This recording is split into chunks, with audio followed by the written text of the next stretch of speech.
there everyone! Today I'm reading from A Game of Thrones, and this is chapter 21.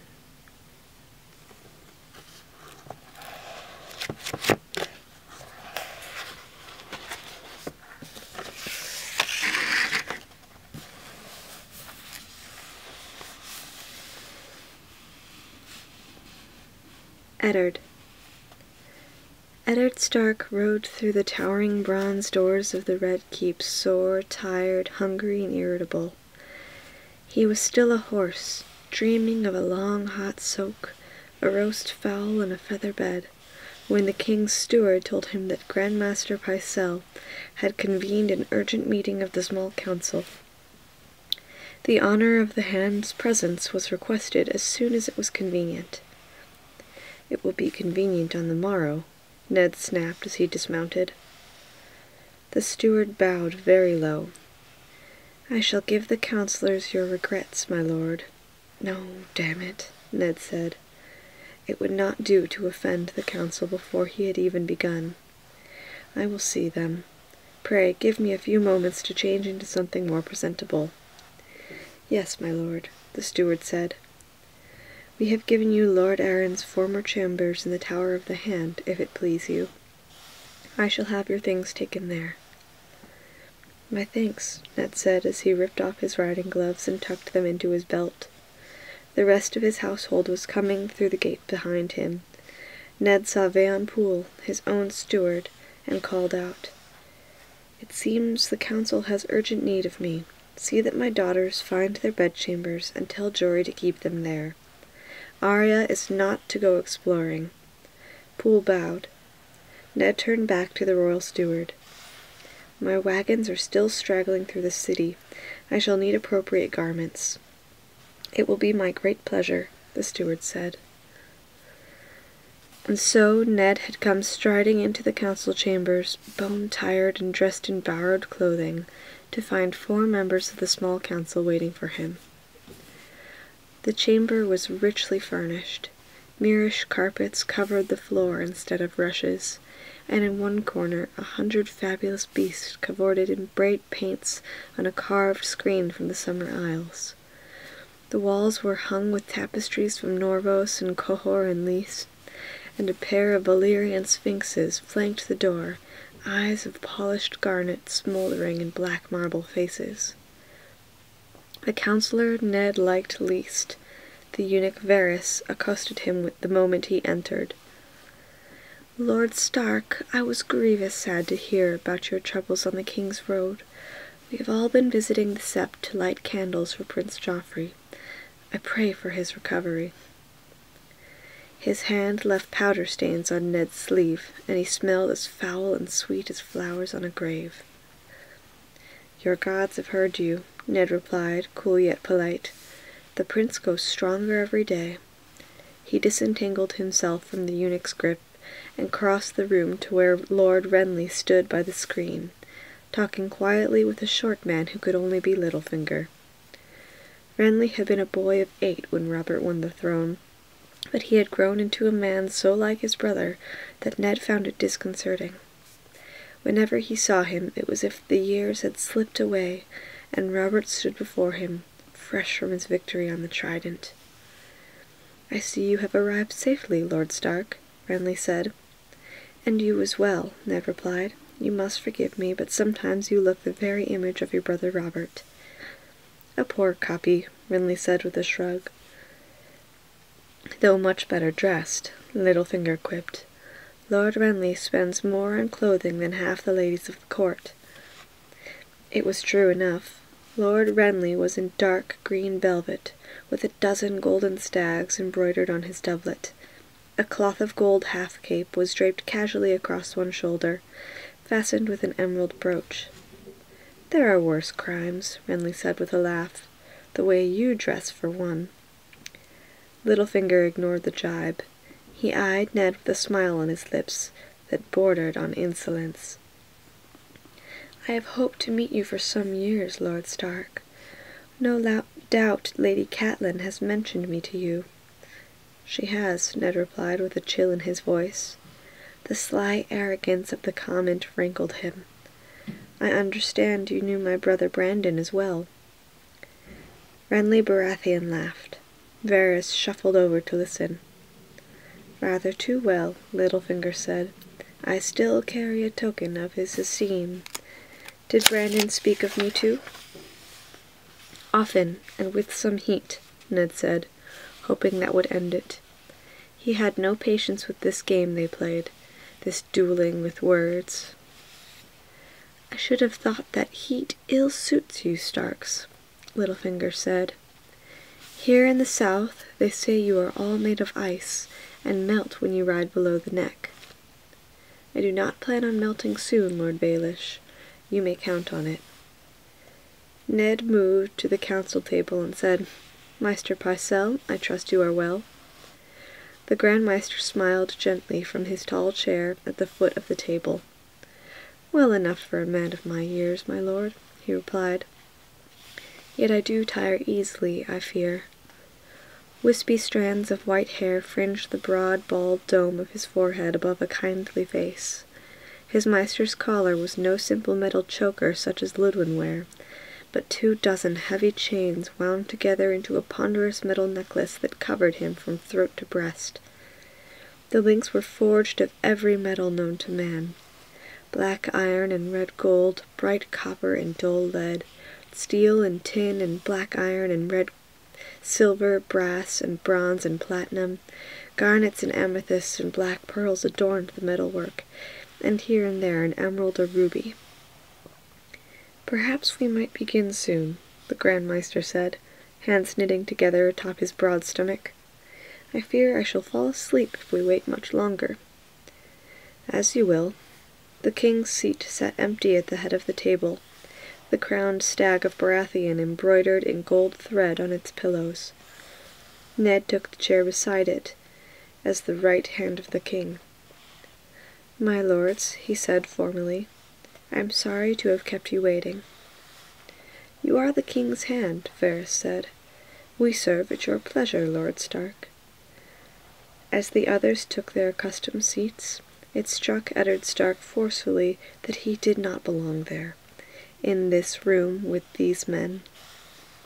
He remembered what Robert had told them in the crypts below Winterfell. "I am surrounded by flatterers and fools," the king had insisted. Ned looked down the council table and wondered which were the flatterers and which were the fools. He thought he knew already. "But we are 5, he pointed out. "Lord Stannis took himself to Dragonstone not long after the king went north," Varys said, "and our gallant Sir Barristan no doubt rides beside the king as he makes his way through the city, as befits the Lord Commander of the King's Guard." "Perhaps we had best wait for Sir Barristan and the king to join us," Ned suggested. Renly Baratheon laughed aloud. "If we wait for my brother to grace us with his royal presence, it could be a long sit." "Our good King Robert has many cares," Varys said. "He entrusts some small matters to us to lighten his load." "What Lord Varys means is that all of this business of coin and crops and justice bores my royal brother to tears," Lord Renly said. "So it falls on us to govern the realm. He does send us a command from time to time." He drew a tightly rolled paper from his sleeve and laid it on the table. "This morning he commanded me to ride ahead with all haste and ask Grand Maester Pycelle to convene this council at once. He has an urgent task for us." Littlefinger smiled and handed the paper to Ned. It bore the royal seal. Ned broke the wax with his thumb and flattened the letter to consider the king's urgent command, reading the words with mounting disbelief. Was there no end to Robert's folly? To do this in his name, that was salt in the wound. "Gods be good," he swore. "What Lord Eddard means to say," Lord Renly announced, "is that his grace instructs us to stage a great tournament in honor of his appointment as Hand of the King." "How much?" asked Littlefinger mildly. Ned read the answer off the letter. 40,000 golden dragons to the champion. 20,000 to the man who comes second, another 20 to the winner of the melee, and 10,000 to the victor of the archery competition. 90,000 gold pieces, Littlefinger sighed, and we must not neglect the other costs. Robert will want a prodigious feast. That means cooks, carpenters, servant girls, singers, jugglers, fools. Fools we have in plenty, Lord Renly said. Grand Maester Pycelle looked to Littlefinger and asked, "Will the treasury bear the expense?" "What treasury is that?" Littlefinger replied with a twist of his mouth. "Spare me the foolish Miss Maester.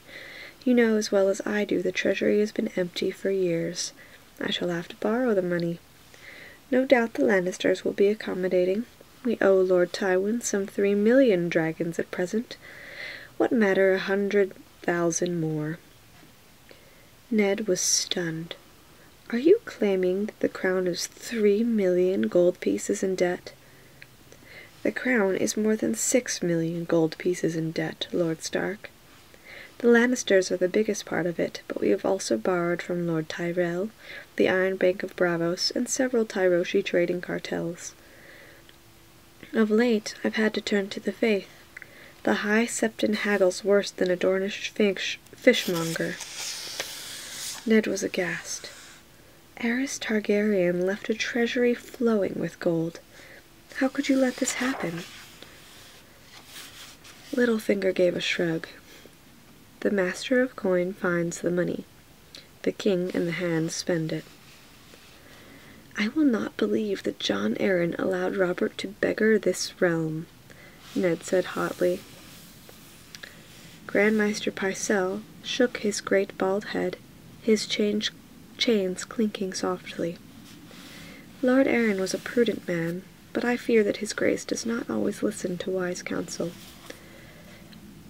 My royal brother loves tournaments and feasts," Renly Baratheon said, "and he loathes what he calls counting coppers." "I will speak with his grace," Ned said. "This tourney is an extravagance the realm cannot afford." "Speak to him as you will," Lord Renly said. "We had still best make our plans." "Another day," Ned said, perhaps too sharply from the looks they gave him. He would have to remember that he was no longer in Winterfell, where only the king stood higher. Here he was but first among equals. "Forgive me, my lords," he said in a softer tone. "I am tired. Let us call a halt for today, and resume when we are fresher." He did not ask for their consent, but stood abruptly, nodded at them all, and made for the door. Outside, wagons and riders were still pouring through castle gates, and the yard was chaos of mud and horseflesh and shouting men. The king had not yet arrived, as he was told. Since the ugliness of the Trident, the Starks and their household had ridden well ahead of the main column, the better to separate themselves from the Lannisters and the growing tension. Robert had hardly been seen. The talk was he was travelling in the huge wheelhouse, drunk as often as not. If so, he might be hours behind. But he was still to be here too soon for Ned's liking. He had only to look at Sansa's face to feel the rage twisting inside him once again. The last fortnight of their journey had been a misery. Sansa blamed Arya and told her that it should have been Nymeria who died. And Arya was lost after she heard what had happened to the butcher's boy. Sansa cried herself to sleep. Arya brooded silently all day long. And Eddard Stark dreamed of a frozen hell reserved for the Starks of Winterfell. He crossed the outer yard, passed under a portcullis until the inner bailey, and was walking toward what he thought was the Tower of the Hand when Littlefinger appeared in front of him. "You're going the wrong way, Stark. Come with me." Hesitantly, Ned followed. Littlefinger led him into a tower, down a stair, across a small sunken courtyard, and along a deserted corridor, where empty suits of armor stood sentinel along the walls. They were relics of the Targaryens, black steel with dragon scales cresting their helms, now dusty and forgotten. "This is not the way to my chambers," Ned said. "Did I say it was? I'm leading you to the dungeons to slit your throat and seal your corpse up behind a wall," Littlefinger replied, his voice dripping with sarcasm. "We have no time for this, Stark. Your wife awaits." "What game are you playing, Littlefinger? Catelyn is at Winterfell, hundreds of leagues from here." "Oh?" Littlefinger's gray-green eyes glittered with amusement. "Then it appears someone has managed an astonishing impersonation. For the last time, come. Or don't come, and I'll keep her for myself." He hurried down the steps. Ned followed him warily, wondering if this day would ever end. He had no taste for these intrigues, and he was beginning to realize that they were meat and mead to a man like Littlefinger. At the foot of the steps was a heavy door of oak and iron. Peter Baelish lifted the crossbar and gestured Ned through. They stepped out into the ruddy glow of dusk on a rocky bluff high above the river. "We're outside the castle," Ned said. "You are a hard man to fool, Stark," Littlefinger said with a smirk. "Was it the sun that gave it away, or the sky? Follow me. There are niches cut in the rock. Try not to fall to your death. Catelyn would never understand." With that, he was over the side of the cliff, descending as quick as a monkey. Ned studied the rocky face of the bluff for a moment, then followed more slowly. The niches were there, as Littlefinger had promised. Shallow cuts that would be invisible from below, unless you knew just where to look for them. The river was a long, dizzying distance below. Ned kept his face pressed to the rock, and tried not to look down any more often than he had to. When at last he reached the bottom, a narrow, muddy trail along the water's edge, Littlefinger was lazing against a rock and eating an apple. He was almost down to the core.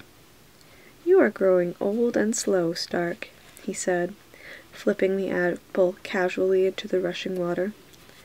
"No matter, we ride the rest of the way." He had 2 horses waiting. Ned mounted up and trotted behind him, down the trail and into the city. Finally, Baelish drew rein in front of a ramshackle building, 3 stories, timbered, its windows bright with lamplight in the gathering dusk. The sounds of music and raucous laughter drifted out and floated over the water. Beside the door swung an ornate oil lamp on a heavy chain with a globe of leaded red glass. Ned dismounted in fury.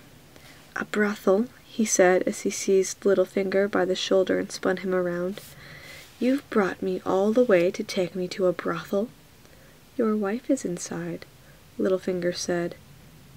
It was the final insult. "Branded was too kind to you," Ned said as he slammed the small man up against a wall and shoved his dagger up under the little pointed chin beard. "My lord, no!" an urgent voice called out. "He speaks the truth." There were footsteps behind him. He spun, knife in hand, as an old, white-haired man hurried toward him. He was dressed in brown rough-spun, and the soft flesh under his chin wobbled as he ran. "This is no business of yours," Ned began. Then suddenly the recognition came. He lowered the dagger, astonished. "Sir Roderick?" Roderick Castle nodded. "Your lady awaits you upstairs." Ned was lost. "Catelyn is truly here? This is not some strange jape of Littlefinger's?" He sheathed his blade. "Would that it were, Stark," Littlefinger said. "Follow me, and try to look a shade more lecherous and a shade less like the king's hand. It would not do to have you recognized. Perhaps you could fondle a breast or 2 just in passing." They went inside through a crowded common room, where a fat woman was singing bawdy songs, while pretty young girls in linen shifts and wisps of colored silk pressed themselves against their lovers and dandled on their laps. No one paid Ned the least bit of attention. Sir Roderick waited below, while Littlefinger led him up to the 3rd floor, along a corridor and through a door. Inside, Catelyn was waiting. She cried out when she saw him, ran to him, and embraced him fiercely. "My lady," Ned whispered in wonderment. "Oh, very good," said Littlefinger, closing the door. "You recognized her." "I feared you'd never come, my lord," she whispered against his chest. "Peter has been bringing me reports. He told me of your troubles with Arya and the young prince. How are my girls?" "Both in mourning and full of anger," he told her. "Cat, I do not understand. What are you doing in King's Landing? What's happened?" Ned asked his wife. "Is he—" Dead was the word that came to his lips, but he could not say it. "It is Bran, but not as you think," Catelyn said. Ned was lost. "Then how? Why are you here, my love? What is this place?" "Just what it appears," Littlefinger said, easing himself into a window seat. "A brothel. Can you think of a less likely place to find a Catelyn Tully?" He smiled. "As it chances, I own this particular establishment, so arrangements were easily made. I am most anxious to keep the Lannisters from learning that Cat is here in King's Landing." "Why?" Ned asked. He saw her hands then, the awkward way she held them, the raw red scars, the stiffness of the last 2 fingers on her left. "You've been hurt." He took her hands in his own, turned them over. "Gods, those are deep cuts. A gash from a sword, or— How did this happen, my lady?" Catelyn slid a dagger out from under her cloak and placed it in his hand. This blade was sent to open Bran's throat and spill his life's blood. Ned's head jerked up. "But who? Why would—" She put a finger to his lips. "Let me tell it all, my love. It will go faster that way. Listen." So he listened, and she told it all, from the fire in the library tower to Varys and the guardsmen and Littlefinger. And when she was done, Eddard Stark sat dazed beside the table, the dagger in his hand. Bran's wolf had saved the boy's life, he thought dully. What was it that Jon had said when they found the pups in the snow? "Your children were meant to have these pups, my lord." And he had killed Sansa's, and for what? Was it guilt he was feeling, or fear? If the gods had sent these wolves, what folly had he done? Painfully, Ned forced his thoughts back to the dagger and what it meant. "The imp's dagger," he repeated. It made no sense. His hand curled around the smooth dragonbone hilt, and he slammed the blade into the table, felt it bite into the wood. It stood mocking him. Why should Tyrion Lannister want Bran dead? The boy has never done him harm. "Do you Starks have naught but snow between your ears?" Littlefinger asked. "The imp would never have acted alone." Ned rose and paced the length of the room. "If the Queen had a role in this, or gods forbid, the King himself— No, I will not believe that." Yet even as he said the words, he remembered that chill morning on the Barrowlands, and Robert's talk of sending hired knives after the Targaryen princess. He remembered Rhaegar's infant son, the red ruin of his skull, and the way the king had turned away as he had heard, and the way the king had turned away in Derry's audience hall not too long ago. He could still hear Sansa pleading, as Lyanna had pleaded once. Most likely the king did not know, Littlefinger said. It would not be the first time. Our good Robert is practiced at closing his eyes to things he would rather not see. Ned had no reply for that. The face of the butcher's boy swam up before his eyes, cloven almost in two, and afterward the king had said not a word. His head was pounding. Littlefinger sauntered over to the table, wrenched the knife from the wood. The accusation is treason either way. Accuse the king, and you will dance with ill and pain before the words are out of your mouth. The queen, if you can find proof, and if you can make Robert listen, then perhaps— "We have proof," Ned said. "We have the dagger." "This?" Littlefinger flipped the knife casually end over end. "A sweet piece of steel, but it cuts two ways, my lord. The imp will no doubt swear the blade was lost or stolen while he was at Winterfell, and with his hireling dead, who is there to give the lie?" He tossed the knife lightly to Ned. "My counsel is to drop that in the river and forget that it was ever forged." Ned regarded him coolly. "Lord Baelish, I am a Stark of Winterfell. My son lies crippled, perhaps dying. He would be dead and Catelyn with him, but for a wolf pup we found in the snow. If you truly believe I could forget that, you are as big a fool now as when you took sword up against my brother." "A fool I may be, Stark. Yet I'm still here, while your brother has been mouldering in his frozen grave for some 14 years now.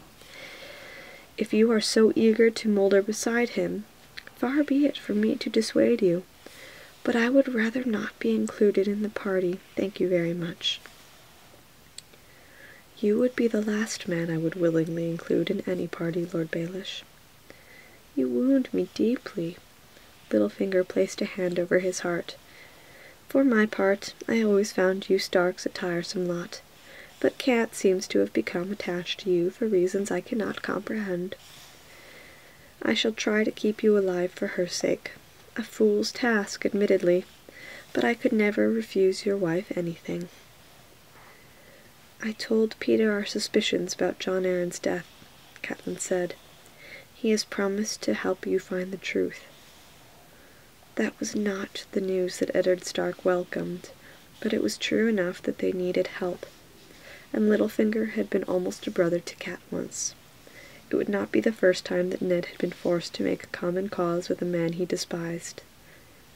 "Very well," he said, thrusting the dagger into his belt. "You spoke of Varys. Does the eunuch know of all of it?" "Not from my lips," Catelyn said. "You did not wed a fool, Eddard Stark. But Varys has ways of learning things that no man could know. He has some dark art, Ned, I swear it." "He has spies, that is well known," Ned said, dismissive. "It is more than that," Catelyn insisted. "Sir Roderick spoke to Sir Aaron Santagar in all secrecy, yet somehow the spider knew of their conversation. I fear the man." Littlefinger smiled. "Leave Lord Varys to me, sweet lady. If you will permit me a small obscenity, and where better for it than here? I hold the man's balls in the palm of my hand." He cupped his fingers, smiling. "Or would, if he were a man or had any balls. You see, if the pie is opened, the birds begin to sing, and Varys would not like that. Were I you, I would worry more about the Lannisters and less about the eunuch." Ned did not need Littlefinger to tell him that. He was thinking back to the day Arya had been found, to the look on the Queen's face when she said, "We have a wolf," so soft and quiet. He was thinking of the boy Micah, of Jon Arryn's sudden death, of Bran's fall, of old Mad Aerys Targaryen dying on the floor of his throne room while his life's blood dried on a gilded blade. "My lady," he said, turning to Catelyn, "there is nothing more you can do here. I want you to return to Winterfell at once. If there was one assassin, there could be others. Whoever ordered Bran's death will soon enough learn that the boy still lives." "I had hoped to see the girls," Catelyn said. "That would be most unwise," Littlefinger put in. "The Red Keep is full of curious eyes, and children talk." "He speaks truly, my love," Ned told her. He embraced her. Take Sir Roderick and ride for Winterfell. I will watch over the girls. Go home to our sons and keep them safe." "As you say, my lord." Catelyn lifted her face, and Ned kissed her. Her maimed fingers clutched against his back with a desperate strength, as if to hold him safe forever in the shelter of her arms. "Would the lord and lady like use of the bedchamber?" asked Littlefinger. "I should warn you, Stark, we usually charge for that sort of thing around here." "A moment alone, that's all I ask," Catelyn said. "Very well." Littlefinger strolled to the door. "Don't be too long. It is past time the Hand and I return to the castle before our absence is noted." Catelyn went to him and took his hands in her own. "I will not forget the help you gave me, Peter. When your men came for me, I did not know whether they were taking me to a friend or an enemy. I have found you more than a friend. I have found a brother I'd thought lost." Peter Baelish smiled. "I'm desperately sentimental, sweet lady. Best not tell anyone. I have spent years convincing the court that I am wicked and cruel, and I should hate to see all that hard work go for naught." Ned believed not a word of that, but he kept his voice polite as he said, "You have my thanks as well, Lord Baelish."